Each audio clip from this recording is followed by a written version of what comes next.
Hi, my name is Sarah and I talk about sustainability here. And in my deep dark fantasies, I'm CEO of H&M. I've worked my way up the corporate ladder using ingenious virtue signaling marketing tactics and my no-nonsense capitalist drive.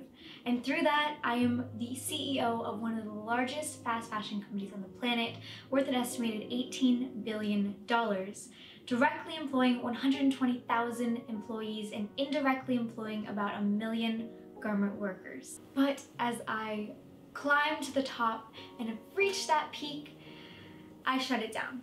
Full stop, 100% liquidate the assets, and poof, H&M as it exists today does not. Then I've completed my evil fantasy of taking down H&M from the inside. Okay, I'm a pretty bad villain if I'm saying this on the internet.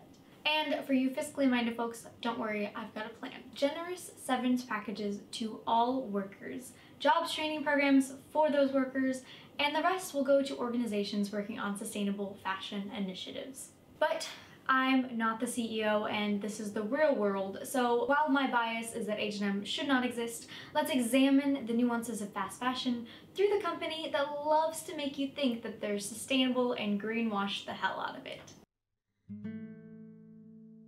Okay, in case you're not obsessed with H&M like I am, it just came out with this conscious collection, which is inspired by the wonders of Mother Earth, its life, vivid colors, and healing powers. AKA a collection made out of sustainable materials. Coincidentally, it also just released its 2018 sustainability report, which is a 100-page document that I read just for you. And oh, another coincidence, Earth Week is coming up. Wow. Oh, and also coincidentally, the biggest garment factory collapse happened almost about 6 years ago today, and Response Fashion Revolution Week is coming up. It's almost as if this wasn't coincidental, and they're trying to hide these really influential news events by their collection made out of pineapples. Dearest Carl Johan, I hope this letter reaches you well in your ivory tower. I'd like to share some compliments on your vaguely inspiring letter at the beginning of your sustainability report. When you said, "The reality is that as our population grows, so does also consumption, and that, as such consumption that contributes to both reducing global poverty and enabling investment in modern, sustainable production is not the problem, but instead part of the solution." I thought it was genius to reverse the narrative that yes, consumption can save us, and to do so eloquently. It's obvious that to get out of the problems consumption has created, we must convince people to consume more. Especially a nice touch in the alleviating poverty aspect. The fair wage advocate liberal demographic will love that. Also, creating the narrative that garment workers are depending on consumers so they'll feel guilty about a boycott. Masterful.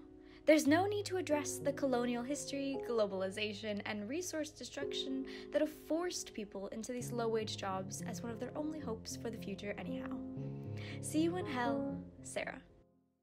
Since our planet provides us with an abundance of natural resources, let's dive into which of those resources H&M uses in its clothing. H&M has the goal to use 100% sustainably sourced cotton by 2020, to increase the use of FSC certified wood products, to increase the use of sustainably man-made sourced products, to only use RWS certified wool, and to gradually phase out the use of cashmere. And I admit, these actually are not bad steps. Okay, for real now, I'm definitely unsubbing. However, while it does identify its sourcing problems, we still don't know what chemicals are in H&M's products, as its goal is to have 100% chemical input traceability by 2030. So that means that they don't know what's going into the products right now. On the opposite end of the product life spectrum, customers who really just want to get rid of last season's clothing can conveniently drop it off in boxes in H&M stores and receive a 10% off coupon, and the clothes that they drop off will be magically recycled. And in 2018, it collected 20,649 tons of textiles for reuse and recycling through the Garment Collecting Initiative. But what happens next? Well, about 50 to 60% of the items are sorted for reuse, about 35 to 45% of the textiles are recycled to become products for other industries, which usually means downcycling like insulation or cleaning rags. A still rather small share of the recycled textiles is also recycled into new fibers, and the remaining 3 to 7% that cannot be reused or recycled are used as combustibles for energy production, and we know what that means.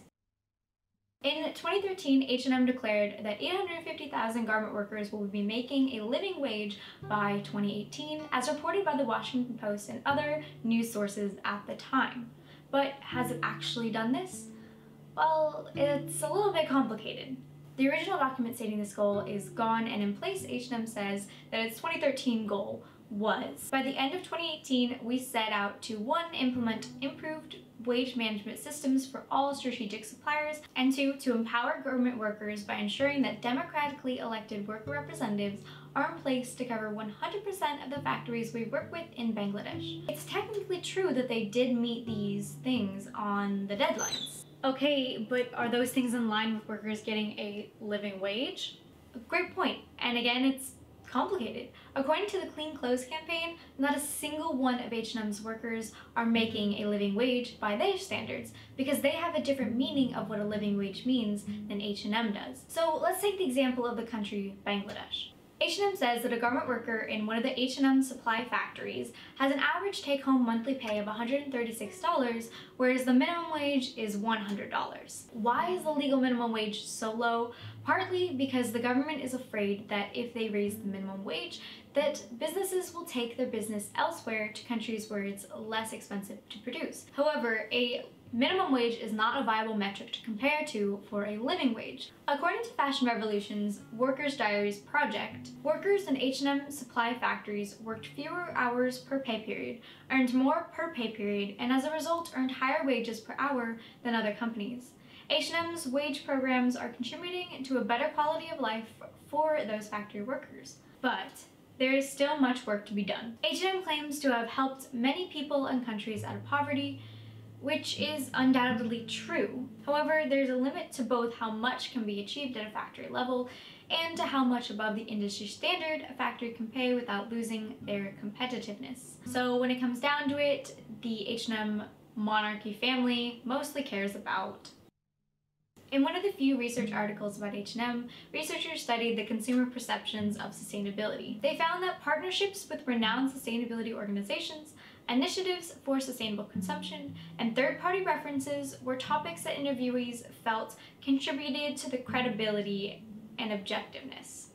Being aware of the marketing and consumer behavior tactics that H&M employs is so important so you don't get bamboozled by their beautiful models. An example of this wording and effect is H&M's use of the word circular.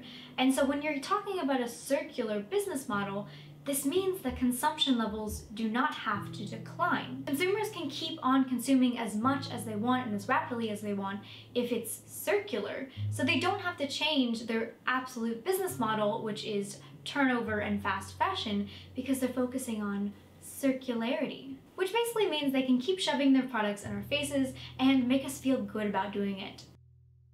My favorite line is now coming at you, I'm just one gal on the internet. So what do more influential sustainable people say about this? Rank a Brand rates H&M a C- in sustainability, Good On You rates it, and it's a start. Sustainable fashion YouTuber Kristen Leo boycotts H&M at all costs and says their marketing tactics are bullshit greenwashing. However, another sustainable fashion blogger, Alden Wicker, has said that she actually does buy from H&M because of the fast fashion brands, they're doing the best work in this field.